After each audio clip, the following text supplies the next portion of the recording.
The fluorescent lights of Joe's diner buzzed overhead as Jake Thompson stirred his third cup of coffee. His partner, Mike Lewis, sat across from him in their usual booth, away from other customers. Their police uniforms were crisp, but their expressions were tired and tense. The morning rush had died down, leaving only the occasional clink of dishes from the kitchen. "These numbers aren't good enough," Jake said, spreading out a stack of reports on the worn Formica table. "The chief's breathing down our necks about arrest quotas again." Mike leaned back against the vinyl seat, his coffee untouched. "Tell me about it. Every department meeting, it's the same story. Crime rates are up, arrests are down. Like it's our fault people aren't committing enough crimes to catch." The waitress approached to refill their cups, but Jake waved her away. He lowered his voice, glancing around the nearly empty diner. "We need something solid, something that'll get the brass off our backs for a while." "What are you thinking?" Mike asked, leaning forward. Jake pulled out a specific report, pointing to the statistics. "Look at these numbers from the south side. Perfect territory for a clean arrest. Low risk, high reward." Later that afternoon, they attended a community outreach event at the local park. The department had organized it as a PR move, trying to improve their image after recent criticism. Families milled around the pavilion, kids played basketball, and volunteers served hot dogs and hamburgers. That's when Jake noticed Jamal Carter. The young man was helping younger kids with basketball drills, his movements confident and practiced. Jake nudged Mike, gesturing subtly. "Look at our solution right there." Mike observed Jamal for a moment, his expression calculating.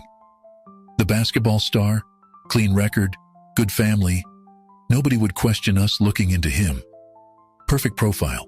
"Exactly," Jake replied, keeping his voice low. "Young, black, athletic, just the type the media expects us to target, but clean enough that nobody would immediately cry foul." They watched as Jamal high-fived a group of kids, his smile bright and genuine. Jake continued, "We plant something small, nothing major, just enough to make the arrest stick. One bag in his car would do it." Mike considered this, his years of experience visible in his measured response. "We'd need to time it right. Control every variable." In the police cruiser later that evening, they refined their plan. Jake had already acquired a small bag of drugs from a previous bust, logging only half of what they'd confiscated. Mike knew Jamal's schedule from his regular patrols around the school. Friday night, Jake decided, after the big game. Everyone will be distracted with the celebration or disappointment. We'll have plenty of reasonable cause to be in the parking lot. Mike nodded, making mental notes. "We'll need to move fast, get in, plant the evidence, get out, then make the stop when he's heading home." The plan was simple, efficient, and seemingly foolproof. Neither officer spoke about the moral implications of their decision. They had convinced themselves this was necessary, just another compromise in a job full of gray areas. What they didn't know was how this decision would ripple through their lives and their community, setting in motion events that would expose long-buried truths and challenge the very foundations of power in Maplewood.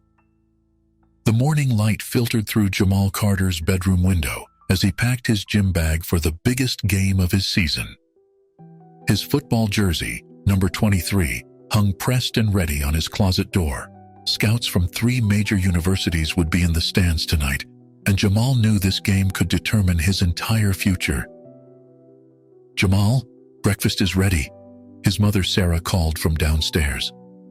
Her voice carried the warmth and strength that had guided him through countless mornings like this one.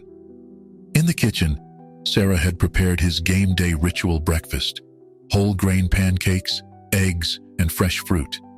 She watched her son eat, pride evident in her eyes. "Remember what we always say? Excellence isn't an act, it's a habit," Jamal recited, managing a smile despite his nerves. "Thanks, Mom, not just for breakfast, but for everything. These scholarship opportunities, they could change everything for us." Sarah reached across the table, squeezing his hand. "You've earned every opportunity coming your way. Just focus on the game. Everything else will fall into place." Meanwhile, across town, Jake Thompson and Mike Lewis were implementing their plan. They had already surveilled the school parking lot during their morning patrol, noting the exact location of Jamal's used Toyota Camry. The parking lot would be mostly empty during the game, giving them the perfect window of opportunity. As evening approached, the stadium lights blazed to life. The parking lot filled with cars and excited fans. Jamal arrived early, focused and prepared. He didn't notice the police cruiser idling at the far end of the lot, nor did he see Jake Thompson watching him through binoculars. "Targets arrived," Jake muttered into his radio, "moving to position in 30 minutes. Inside the locker room, Jamal led his teammates in their pre-game warm-up. Coach Martinez gave his usual pep talk, but Jamal was already in the zone. He thought about his mother in the stands, about the scouts watching, about his future hanging in the balance. While the game's first quarter was underway, Jake and Mike executed their plan with military precision. They approached Jamal's car casually, looking like they were doing a routine security check. Mike kept watch while Jake worked the lock with practiced efficiency. The small bag of drugs was planted under the driver's seat in less than 30 seconds. The game proved to be everything Jamal had hoped for. He scored 3 touchdowns, breaking the school record. The crowd erupted with each play, and even the scouts were visibly impressed. His teammates carried him off the field on their shoulders, chanting his name. Sarah rushed down from the stands, tears of joy in her eyes. "That's my boy," she called out, waving and smiling. But the celebration was short-lived. As Jamal walked to his car, still in his jersey and carrying his gear, he saw the flash of police lights. Jake and Mike approached from different angles, flashlights drawn. "Good game, son," Jake said, his voice professionally neutral. "We're going to need you to step away from the vehicle." Confused but compliant, Jamal did as he was told. The parking lot was still full of people leaving the game, and a small crowd began to gather. Sarah, who had been walking to her own car, saw the scene unfolding and rushed over. "What's going on?" Jamal asked, his voice steady despite his racing heart. Mike was already searching the car, and within minutes, he emerged with the planted evidence. Well, what do we have here?" The crowd grew larger. Phones came out, recording the scene. Jamal stood in shock as he was handcuffed, still wearing his record-breaking jersey, his future seemingly crumbling before his eyes. "That's not mine," he protested, but his words were drowned out by his mother's desperate calls and the growing murmur of the crowd. News of Jamal Carter's arrest spread through Maplewood like wildfire. By morning, cell phone videos of the incident had already circulated on social media. The footage showed Jamal, still in his football jersey, being handcuffed in the school parking lot while his mother pleaded with officers. Sarah Carter stood in the police station lobby for the 3rd time that day, her voice hoarse from arguing with desk sergeants. "My son is innocent. He's never been in trouble a day in his life. He was just offered a full scholarship tonight. Why would he risk everything?" The desk sergeant maintained his practiced neutral expression. "Ma'am, the evidence was found in his vehicle. The procedure is clear. He'll have his day in court." Across town at the Maplewood Gazette, Aisha Carter sat at her desk, surrounded by stacks of police reports and witness statements. As both a journalist and Jamal's sister, she knew she was walking a fine line professionally, but she couldn't stay silent. Her editor had initially hesitated to let her cover the story, citing conflict of interest. "Give me 2 days," Aisha had insisted. "If I can't find anything concrete, I'll step away." Now she methodically went through witness accounts from the football game. Something wasn't adding up. The timing seemed too convenient, the search too precise. She started creating a timeline on her office whiteboard, marking key events. 7 p.m. Game starts, 7:45 p.m. Jamal scores first touchdown, 8:30 p.m. Halftime, 9:45 p.m. Game ends. Celebration begins. 10:15 p.m. Arrest. A source from the police department had quietly mentioned that Jake Thompson and Mike Lewis had been assigned to patrol the other side of town that night. Why were they at the school? She circled this detail in red. Meanwhile, in the county jail, Jamal sat on his bunk, still trying to process how his life had changed so dramatically in less than 24 hours. The concrete walls felt like they were closing in. His cellmate, an older man named Marcus, watched him with sympathy. "They got you too, huh, kid?" Marcus asked. Jamal looked up, his eyes red from lack of sleep. "I don't even know what happened. One minute I'm breaking school records. Scouts are offering me scholarships. Next thing I know, I'm in handcuffs. Those drugs weren't mine. They couldn't have been." He thought about his mother's face when they took him away, about his sister's determined expression when she visited earlier. The shock was wearing off, replaced by a growing anger and determination. Through the small window of his cell, Jamal could see the courthouse across the street. The same courthouse where he'd given a speech last year about community unity. The irony wasn't lost on him. Back at the Gazette, Aisha received an anonymous email. A parking lot security camera had captured something interesting during the game. She immediately began the process of obtaining the footage, her journalistic instincts telling her this could be the break she needed. Sarah spent the day rallying support, calling community leaders and organizing a protest for the following day. Her voice might have been tired, but her spirit was unbroken. "They picked the wrong family to mess with," she told Reverend Jackson at the local church. "We're not going to let them bury this story." The sun set on Maplewood with tension hanging in the air. At the police station, Jake and Mike filed their reports, making sure every detail supported their narrative. But they didn't know about the security camera, or about Aisha's investigation, or about the witnesses who were starting to come forward. The Maplewood Gazette's headline blazed across the morning edition. "Star athlete's arrest raises questions. Timeline inconsistencies point to possible police misconduct." Aisha's article methodically laid out the evidence, including witness statements contradicting the official police report and questions about officer presence outside their assigned patrol area. The article hit like a bombshell. By mid-morning, the police station's phones were ringing constantly. Local TV stations picked up the story, parking their vans outside the precinct. Jake Thompson nearly choked on his coffee when he saw the newspaper on his desk. "She's got to be stopped," Mike hissed during their morning briefing. This could unravel everything. Chief Roberts called an emergency meeting with his senior staff. The conference room was tense as they discussed damage control strategies. "We need to get ahead of this," he declared, straightening his tie for the inevitable press conference. Outside his office, an anonymous caller left a message for Aisha. "Meet me at Miller's Park, 3 p.m. I have information about Thompson and Lewis." Before she could call back, the number was disconnected. The police department's response came swift and calculated. Officers visited the Gazette's office, claiming they needed to review Aisha's sources for an internal investigation. Her editor, Frank Martinez, stood his ground. "Come back with a warrant," he said firmly, closing his office door. At the hastily arranged press conference, Chief Roberts faced a barrage of questions. Camera lights flashed as he gripped the podium, sweat visible on his forehead, despite the room's air conditioning. "The Maplewood Police Department maintains the highest standards of professional conduct," he stated, reading from prepared notes.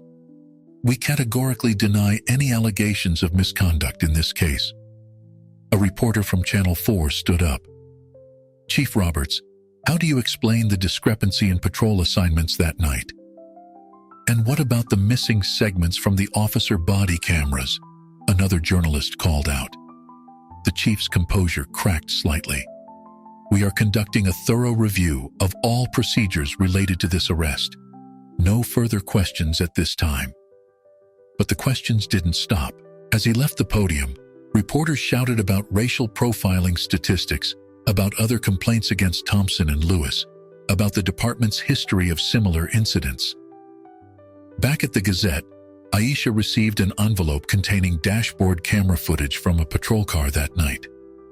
The grainy video showed something interesting in the school parking lot during the game. She began enhancing the footage, her hands shaking with anticipation. Jake and Mike watched the media circus from their patrol car, parked behind the station. "This isn't going away," Jake muttered, crumpling his coffee cup. "We need to handle her." "Handle her how?" Mike asked, knowing they were treading dangerous ground. Before Jake could respond, their radio crackled with a message from dispatch. The chief wanted to see them immediately. As they walked back into the station, officers who had been friendly just days ago now avoided eye contact. The pressure was building, and everyone could feel it. The truth was fighting its way to the surface, one piece of evidence at a time, and no amount of official denials could stop it. Mayor David Carter sat in his office, staring at the framed family photo on his desk. The image showed happier times. His graduation from law school, with young Jamal and Aisha beaming beside him. Now, his son's arrest had forced him to confront an impossible choice between his public role and his family.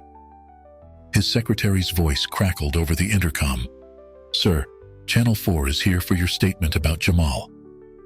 David straightened his tie, took a deep breath, and stepped into the press room. Camera lights flashed as reporters shouted questions. "Mayor Carter, how do you respond to allegations of police corruption? Will you recuse yourself from the investigation? Did you know about your son's alleged drug possession?" He raised his hands for silence, his political experience warring with his paternal instincts. "As mayor of Maplewood, I have always believed in due process and transparency. As Jamal's father, I know my son's character. I am initiating a full independent investigation into this matter." Back in his office, David made a series of calls that would shake the department. He appointed an external investigator, despite fierce opposition from the police union. Commissioner Phillips stormed into his office, red-faced and angry. "You can't do this, David. You're undermining the entire force." "Watch me," David replied, his voice steady. "Either cooperate with the investigation or resign." Meanwhile, Jamal had been released on bail, thanks to community support. He sat in his family's living room, watching his father's press conference on TV. The past few days had changed him. The naive trust in the system was gone, replaced by a determination to fight back. "I'm not hiding," he told his mother and sister. "They wanted to make an example of me? Fine. Let's show them what happens when you pick the wrong target." Sarah squeezed his hand, fighting back tears. "We'll fight this together." "The entire community is behind you," Aisha added, showing him the hundreds of supportive messages flooding social media. Jamal began working with his attorney, meticulously documenting every detail of that night. He remembered something odd. The officers had gone straight to the driver's seat, as if they knew exactly where to look. He hadn't thought much of it at the time, but now, David Carter's investigation faced immediate resistance. Files went missing. Witnesses suddenly became unavailable. Officers called in sick rather than face questioning. But the mayor had anticipated this. He'd already contacted state investigators, building a parallel case beyond local interference. "They're closing ranks," his investigator reported, "but we're finding patterns. Thompson and Lewis have a history of similar arrests. All young black men, all with previously clean records." Jamal chose to speak at a community meeting, his voice strong despite his ordeal. "They thought I would be an easy target. They thought wrong. This isn't just about clearing my name anymore. It's about making sure this never happens to anyone else." The crowd erupted in support. Among them, several young men stood up, sharing similar stories about encounters with Thompson and Lewis. Each testimony added another piece to the puzzle, building a damning pattern of behavior. The mayor watched from the back of the room, pride and determination mixing with anger. His son had become a symbol of something larger than himself, and David knew there was no turning back now. Aisha sat in her dimly lit office well past midnight, surrounded by stacks of police reports, civilian complaints, and court records. Her investigation had uncovered a disturbing pattern. Over the past 5 years, Thompson and Lewis had been involved in 47 arrests of young black men. 42 of those cases had been dismissed due to lack of evidence, but not before causing irreparable damage to the accused. Her fingers flew across the keyboard as she wrote, "Pattern of Prejudice, a 5-year investigation into systematic police abuse." The article detailed case after case: a college student who lost his scholarship, a young father who lost custody of his children, a promising athlete who lost his chance at going pro. All based on evidence that mysteriously disappeared when cases went to court. "This isn't just about Jamal anymore," she muttered, double-checking her sources. The story broke at dawn. By noon, the streets of Maplewood were filled with protesters. They carried signs reading, "Justice for Jamal" and "Stop Police Corruption." The crowd stretched for blocks, a diverse mix of faces united in their demand for change. Reverend Jackson led the march, his voice booming through a megaphone. "We will not be silent. We will not be afraid." Among the protesters, previous victims of Thompson and Lewis found each other, sharing stories, building connections. The isolation that had kept them quiet was breaking down. Then came the moment that changed everything. Marcus Wilson, a janitor at the high school, pushed through the crowd toward Aisha. His hands shook as he held out his phone. "I was working late that night," he said, "cleaning the second-floor windows. I saw everything." The video was shaky, but clear enough. Thompson and Lewis approaching Jamal's car during the game, the quick movement of hands, the deliberate placement of evidence. The timestamp matched perfectly with Aisha's timeline. "I was scared to come forward," Marcus admitted, "but seeing all these people here, seeing your brother stand up to them, I couldn't stay quiet anymore." The crowd gathered around as Aisha played the video on her laptop. A collective gasp rose from the onlookers. Some began to cry, others grew angry. The proof they'd been waiting for was finally here. From their patrol car parked several blocks away, Thompson and Lewis watched the growing crowd through binoculars. Their radios crackled with updates about the protest's size and movement. "This is getting out of hand," Mike said, his face pale. "Maybe we should come clean." Jake gripped the steering wheel until his knuckles turned white. "It's too late for that. If we go down, we're not going down alone."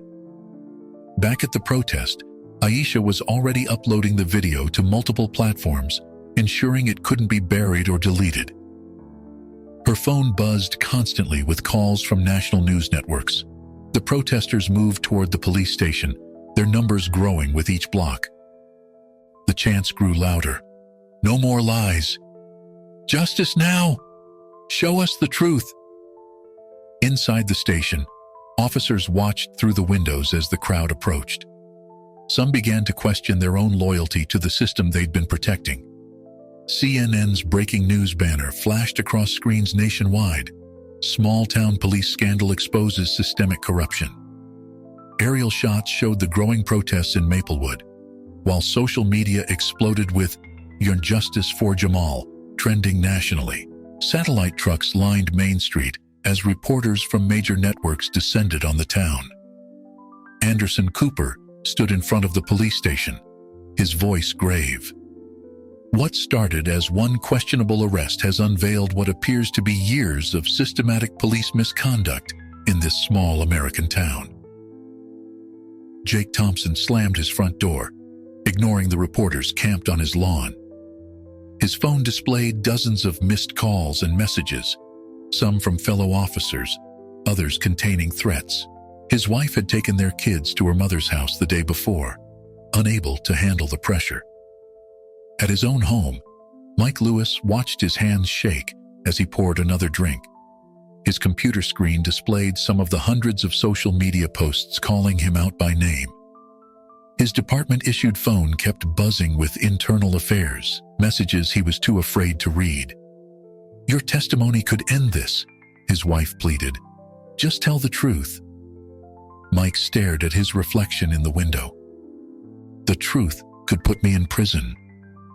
Meanwhile, Aisha prepared for the biggest press conference of her career. The Maplewood Gazette had partnered with the Washington Post to break the full story. Camera crews set up in the town hall as she reviewed her notes one last time. Sarah adjusted her daughter's collar, fighting back tears. "Your father would be so proud of both of you." Aisha stepped up to the podium, facing a sea of cameras and reporters. Her voice was steady as she began. "Today, I'm not just speaking as a journalist. I'm speaking as the sister of Jamal Carter and as the daughter of Mayor David Carter." The room fell silent. This was the first public acknowledgement of her connection to both the victim and the town's highest office. "The evidence I'm about to present isn't just about one wrongful arrest. It's about a pattern of abuse that has terrorized our community for years, and it stops today." She methodically laid out the evidence: the video from Marcus Wilson, the statistical analysis of Thompson and Lewis's arrest records, testimonies from previous victims, and internal documents showing repeated cover-ups. As she spoke, social media exploded again. The hashtag #JustMaplewoodCorruption joined #Justice for Jamal in trending topics. National civil rights leaders announced they were flying in to support the cause. Thompson and Lewis watched the press conference separately, each realizing their world was crumbling. Anonymous sources began reaching out to Aisha, offering more evidence, more stories, more proof of misconduct extending beyond just these two officers. "Officers Thompson and Lewis didn't act alone," Aisha continued. "They were protected by a system that valued statistics over justice, quotas over human lives. Today, we're not just calling for their badges. We're calling for complete reform." The press conference ended with questions flying, but the message was clear. Maplewood had become ground zero for a national conversation about police reform, accountability, and justice. Mayor David Carter stood at the same podium where his daughter had delivered her explosive revelations hours earlier. The room was even more packed now, with national networks broadcasting live. His usual political polish was gone, replaced by raw, paternal determination. "20 years ago, I took an oath to serve this city," he began, his voice firm. "But long before that, I took an oath as a father to protect my children. Today, these obligations are not in conflict. They are united in the pursuit of justice." He removed his prepared speech from the podium, letting the papers fall. "I've seen the evidence. I've read the testimonies. What happened to my son is not an isolated incident. It's a symptom of a cancer that has been growing in our law enforcement system." The room hung on every word as he continued.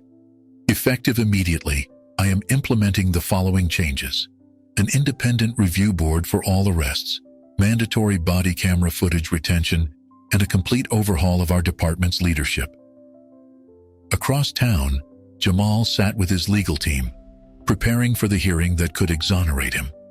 His lawyer, Benjamin Harris, spread out the new evidence on the conference table. "With the video evidence and witness testimonies, we're not just looking at dismissal of charges," Harris explained. "We're looking at a civil rights case that could set precedents." Jamal nodded, studying the documents. The scared young man from the football field was gone, replaced by someone determined to create lasting change. "I want to make sure this never happens to anyone else." Meanwhile, the pressure on Thompson and Lewis intensified. Their own colleagues began distancing themselves, fearful of being caught in the widening investigation. Officer Rodriguez, once their closest ally, submitted a formal statement to Internal Affairs, detailing years of observed misconduct.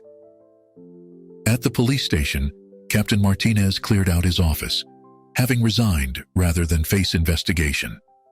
More officers followed, creating a domino effect of departures and revelations. Thompson sat in his living room, watching his career and life implode on national television. His phone rang.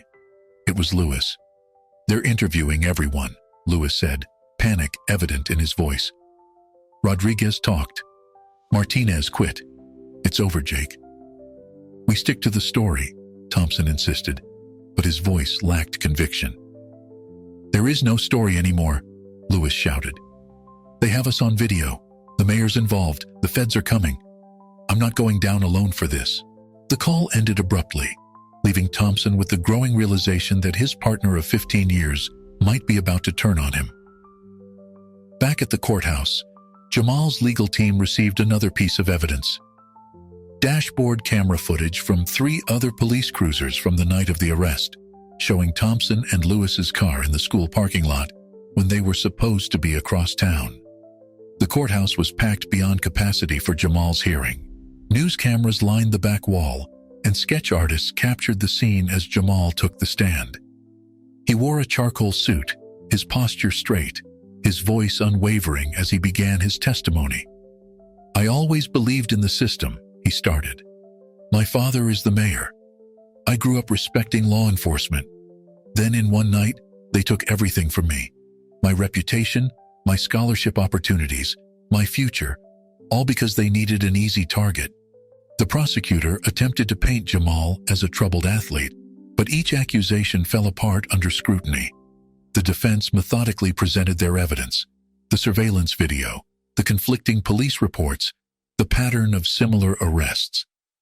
Judge Harriet Chen listened intently, her expression growing sterner with each revelation. When Marcus Wilson testified about witnessing the officers planting evidence, several jurors visibly reacted. "I couldn't stay silent," Marcus testified, his voice shaking but determined. "Not when I saw them destroy this young man's life for nothing." The proceedings paused when Sarah Carter broke down during her testimony, describing the night of her son's arrest.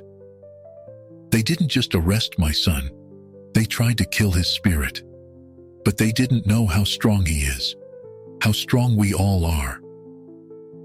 After 4 hours of testimony, Judge Chen delivered her ruling. The courtroom fell silent. "In my 30 years on the bench, I have rarely seen such a clear case of police misconduct and abuse of power," she declared. "All charges against Jamal Carter are dismissed with prejudice." The courtroom erupted. Supporters hugged and cried. Jamal embraced his mother and sister, tears streaming down their faces. But even in this moment of victory, Aisha wasn't finished. Back at the Gazette, she began working on her next story. The evidence from Jamal's case had opened doors to other investigations. Former officers started coming forward, sharing stories of corruption that went back decades. "We've only scratched the surface," she told her editor, surrounded by new documents and testimonies. Thompson and Lewis were just the beginning. Her investigation expanded beyond single arrests to examine departmental policies, funding allocations, and training procedures. Each layer revealed new problems, new victims, new stories that needed to be told.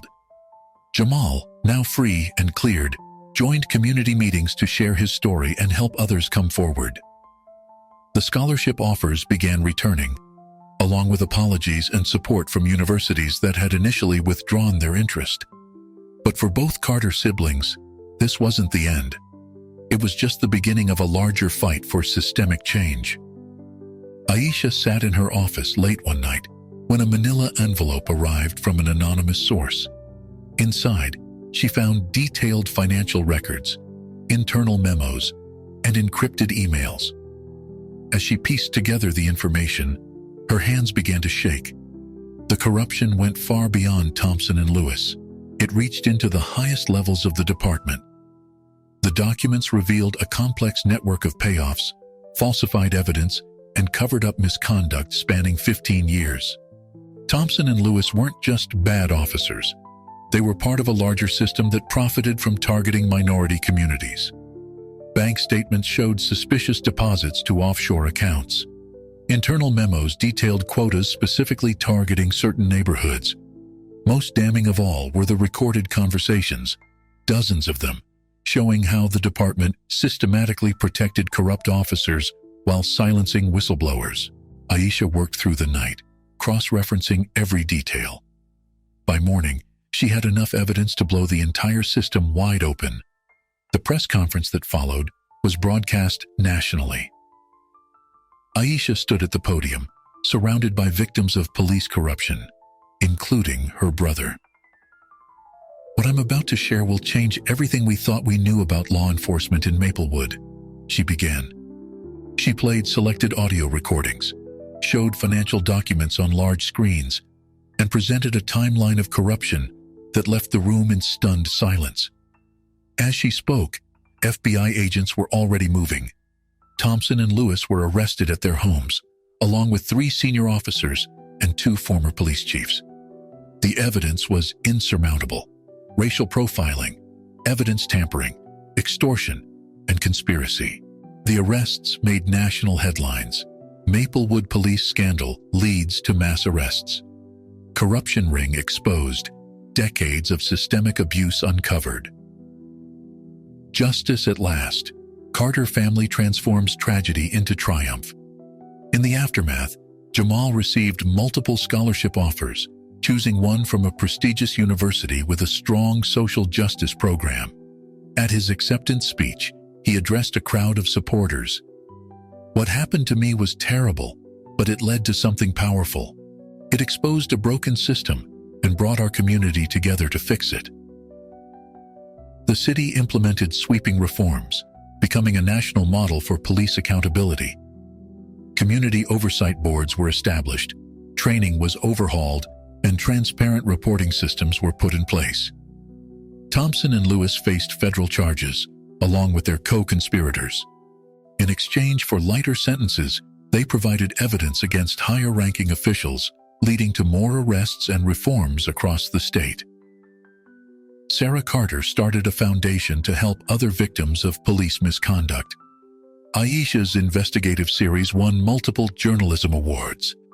Mayor Carter was re-elected on a platform of continued reform and community healing. As the sun set on Maplewood 1 year later, the Carter family gathered for dinner. The city was different now, not perfect, but better. Their ordeal had sparked a movement that continued to grow, touching lives far beyond their small town. Jamal looked around the table at his family, his mother's strength, his sister's determination, his father's integrity, and realized that sometimes the worst injustices give birth to the strongest movements for change. The fight wasn't over, but Maplewood had shown what was possible when people stood together against corruption and demanded justice. Their story became a beacon of hope for communities across the country, proving that change was possible, one brave stand at a time.